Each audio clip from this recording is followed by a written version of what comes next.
So leo alfajiri leo ambapo ilikuwa tarehe 13 mwezi wa 11, Rais wa Tanzania Suluhu Hassan Samia ameweza kutuma barua pepe rasmi kwa bunge la nchi ya Tanzania, ambapo ilikuwa ina maandishi ambayo alikuwa ameweza kumchagua yule ambaye angekuwa waziri mkuu ndani ya Tanzania, kwa kimombo Prime Minister, ambapo alimchagua Mwigulu Nchemba Lameck ili aweze kuhudumu kama waziri mkuu wa Tanzania, baada ya kwamba yule mwenye alikuwa tayari waziri mkuu nchini pale Kassim Majaliwa aliweza kujitoa kwenye kile kinyang'anyiro cha kuchaguliwa kwa mara ya pili kuendelea kuhudumu kama waziri mkuu wa nchi ya Tanzania. Sasa swali letu linakuja hapa ambapo tunataka kujua, je, Mwigulu Nchemba Lameck ama Mwigulu Lameck Nchemba, je, ataweza kuvaa vile viatu vilivyoachwa na yule Majaliwa Kassim?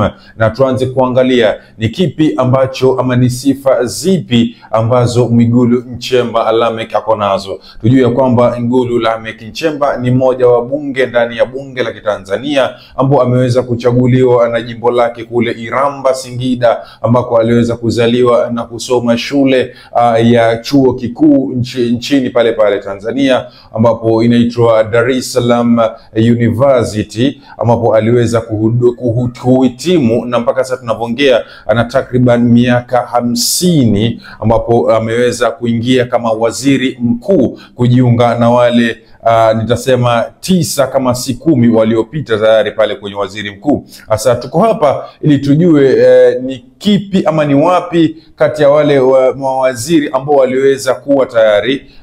Acha nikusomee baadhi ya mawaziri ambao waliweza kuhudumu nchini Tanzania kama mawaziri wakuu, then tuje tuangalie ni kipi ambacho Mwigulu Nchemba Lameck anastahili kufanya kwa sasa baada ya kwamba tayari ameapishwa kuwa waziri mkuu wa nchi ya Tanzania. So mnamo mwaka wa 1961 yule ambaye baadaye alikuja akawa rais wa kwanza Tanzania, Julius Kambarage Nyerere, ndio mtu wa kwanza kabisa Tanzania kuwa ama kuhudumu kama waziri mkuu. So Julius Nyerere alihudumu kwa mwaka wa 1961 mpaka mwaka wa 1962, ambapo ukiangalia kwenye mahesabu hapa utaona kwamba Julius Kambarage Nyerere alihudumu kwa mwaka mmoja peke yake kama waziri mkuu. Wa pili alikuwa Rashid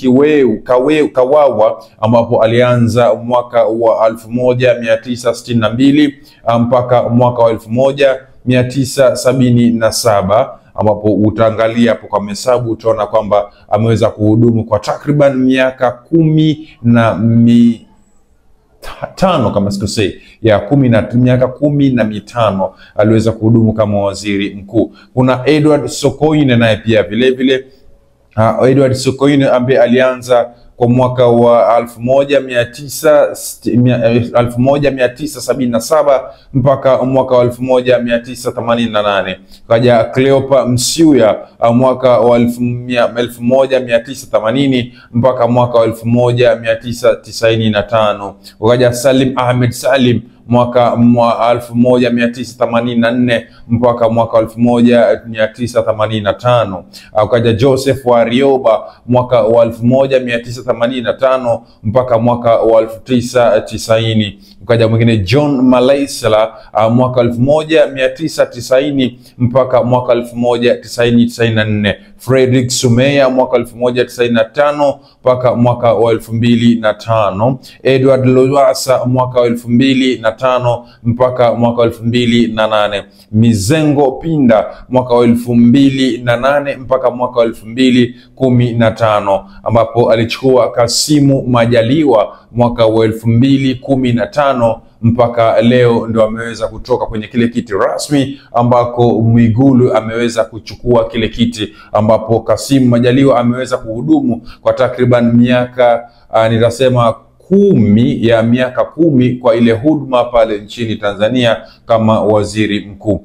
Baada ya kujua hawa wote walioweza kuhudumu kama mawaziri wakuu nchini Tanzania, tuweze kuangalia ni kipi ambacho waziri mkuu anastahili kufanya, ama kazi yake kubwa pale nchini ama pale bungeni ama kwa ile serikali ya nchi ya Tanzania ni ipi.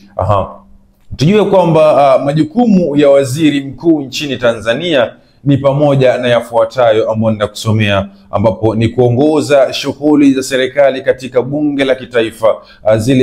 Zile shughuli zote ambazo ni za serikali ya Chama cha Mapinduzi ambaye anaongoza na kushikilia wadhifa huo, basi ni waziri mkuu. Kusimamia shughuli za kila siku za kiserikali. Shughuli zote za kiserikali za kila siku zinazopangwa na rais lazima ziweze kusimamiwa na waziri mkuu. Kusimamia kazi za wizara na kisekta na kuwa mkuu wa baraza la mawaziri. So mawaziri wote nchini Tanzania watakuwa wanaongozwa na waziri wao mkuu ambao ni Mwigulu Nchemba, kulingana na yale majukumu ambayo ameweza kutwikwa na katiba ya nchi ya Tanzania. Rais ndiye anayemteua waziri huyu, na hivyo basi leo ameweza kumteua, na kazi ilikuwa ni kwa wabunge tu kwenda kupiga kura endapo watasema kwamba anastahili kweli kuwa waziri mkuu ama hastahili kuwa waziri mkuu. Na kwa minajili ya kura zilizoweza kupigwa pale bungeni leo,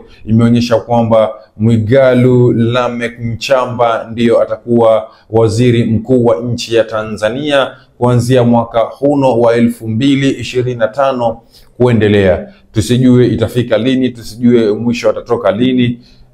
Tuweze kumwombea Mwenyezi Mungu aweze kumuongoza, aweze kumpa ile ambayo itakuwa ni huruma ya kuweza kuhurumia wananchi wa Tanzania na kufanya majukumu yake na kufanya shughuli zake pasi kushurutishwa na mtu yoyote, pasi kuogopa yoyote, pasi kufanywa shtuma na mtu yoyote ile. Kiukweli kabisa ni dua tu peke yake ndio za kumwombea kijana wetu huyu wa miaka 50. Tunajua kwamba anao uwezo, basi Mwenyezi Mungu aweze kumwezesha zaidi ili ahudumie watu kutoka Tanzania kwa yale ambayo wanayatarajia huduma kutoka kwake. Sasa swali litakuja hapa ambalo mimi nilikuwa najiuliza, na najua labda pia wajiuliza, ni kipi ambacho kilimfanya Kassim Majaliwa kuweza kutoka kwenye hichi kiti ama kuweza kupeana substitution na kusema kwamba mimi siko tayari kuchaguliwa kwa mara nyingine kuendelea kuwa waziri mkuu. Kwa sababu tunaona hata yule ambaye alikuwa ni mwanachini wa Rais Samia Suluhu Hassan na pia vile vile aliweza kujitoa wakati ule na kusema kwamba mimi siko tayari kuendelea kuwa mwanachini wa Rais Samia Suluhu Hassan. Lakini wote hawa waliojiuzulu hawajatoa sababu za kimsingi kwa nini waliweza kujiuzulu. Kama yule ambaye alikuwa mwanachini wa rais amesema kwamba yeye kulingana na umri wake yaona afadhali arudi zake nyumbani endelee na kulima. Hiyo ndio sababu aliyoitoa. Mwingine waziri mkuu ambaye alikuwa ni Kassim Majaliwa, na pia vile vile alisema akona shughuli nyingine za kufanya, kwa hivyo anaomba Watanzania wamuelewe na wakubali barua yake ya kujiuzulu. So unaona kabisa nikambe kama kuna siri fiche iko ndani, lakini hatuko hapa kwa minajili ya hiyo leo. Mimi umaskini wa Watanzania sijausoma kwenye kitabu, nimeuishi. Na Mheshimiwa Spika, katika maisha yangu haya, katika umri wangu huu, miaka takribani 32 nimeishi katika maisha hayo ya umaskini. Nimeishi katika maisha ambayo, kwa wale wanaokumbuka, kule vijijini mama zetu, dada zetu wakivaa gauni wao wanajifunga nguo kiunoni. Ile nguo anayojifunga dada yangu, ile nguo anayojifunga shemeji yangu ndio ilikuwa nguo yangu ya kujifunika. Kwa hiyo kabla hajamaliza shughuli zake za kila siku, silali mpaka akalale ili nipate shuka ya kujifunika. Na asubuhi kabla hajaanza kazi lazima niamke ili ile nguo niliyojifunika ndio yeye iwe nguo ya kujifunga ili aweze kuanza majukumu yake. Ninatambua mazingira ya kulala, unaenda kuchunga, ukirudi nyumba nzima inavuja, na utakapolala inabidi ujifunike ile ngozi ili matone yale yanayoendelea kuvuja angalau yatue kwenye ngozi. Na yatambua maisha yake. Natambua Natambua mnaenda kula pamoja na watoto wote rika mbalimbali, mko takriban 20 kwenye chungu kimoja cha mboga, chungu kimoja cha sahani moja ya ugali. Inabidi utangulize kuanza kula ugali mwingine bila mboga, kwa sababu ukisubiria mikono ya kwenye mboga iishe ndio na chakula kitakuwa kimeisha. Na yatambua. Natambua matatizo haya ya ajira ambayo Mheshimiwa Rais anayaongelea. Natambua maumivu ya kusoma kwa shida na ukasubiria ajira ukiwa umekosa. Natambua dira hiyo ambayo Mheshimiwa Rais anataka awapatie vijana takriban milioni 8 ajira. Natambua maumivu yake.